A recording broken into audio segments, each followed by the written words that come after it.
ರಾಜಗಿರಿ ಪಲ್ಯನ ಹೇಗೆ ಮಾಡ್ಕೊಳ್ಳೋದು ಅಂತ ನೋಡ್ಕೊಳ್ಳೋಣ ಬನ್ನಿರಿ. ಮೊದಲಿಗೆ 8 ಬೆಳ್ಳುಳ್ಳಿ ತೊಗೊಂಡಿನ್ರಿ.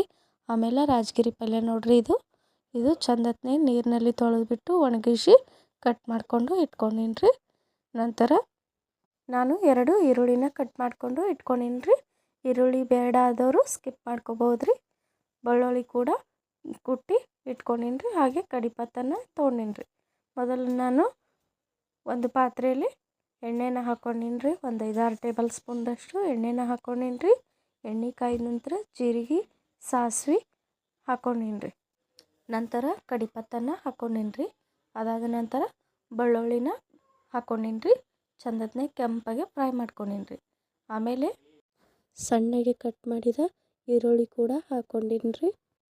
ಚಂದತ್ನಾಗೆ ಕೆಂಪಾಗೆ ಫ್ರೈ ಮಾಡ್ಕೊಂಡಿನ್ರಿ. ಅದಾದ ನಂತರ ರಾಜಗಿರಿನ ಇದರಲ್ಲಿ ಹಾಕ್ಕೊಂಡಿನ್ರಿ.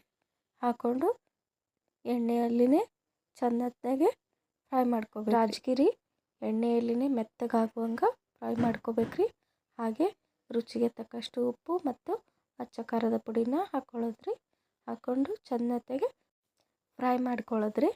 ಆಮೇಲೆ ಶೇಂಗಾ ಬೀಜನ ಹುರಿದು ಕುಟ್ಟಿ ಪುಡಿ ಮಾಡಿ ಒಮ್ಮೆಲೆ ಸ್ಟೋರ್ ಮಾಡಿ ಇಟ್ಕೋತಾವ್ರಿ, ಒಂದು 10 ದಿನಕ್ಕಾಗುವಷ್ಟು. ಅದನ್ನು ಇದಕ್ಕೆ 1-2 ಸ್ಪೂನ್ದಷ್ಟು ಹಾಕ್ಕೊಳ್ತೀನಿ ರೀ. ಬೇಕಿದ್ರೆ ಹಾಕ್ಕೊಳ್ಬೋದ್ರಿ, ಇಲ್ಲಾಂದರೆ ಸ್ಕಿಪ್ ಮಾಡ್ಬೋದ್ರಿ. ಆಯಿತು ನೋಡಿರಿ, ರಾಜಗಿರಿ ಪಲ್ಯ ಎಷ್ಟು ಚೆಂದಾಗೈತ್ರಿ. ಇದು ಬಿಸಿ ಬಿಸಿ ರೊಟ್ಟಿ ಜೊತೆ ತುಂಬ ಚೆನ್ನಾಗಿ ಟೇಸ್ಟಿಯಾಗಿ ಇರುತ್ತೆ. ನೋಡಿರಿ ಎಷ್ಟು ಚಂದ ಬಂದೈತ್ರಿ. ಧನ್ಯವಾದಗಳು ರೀ.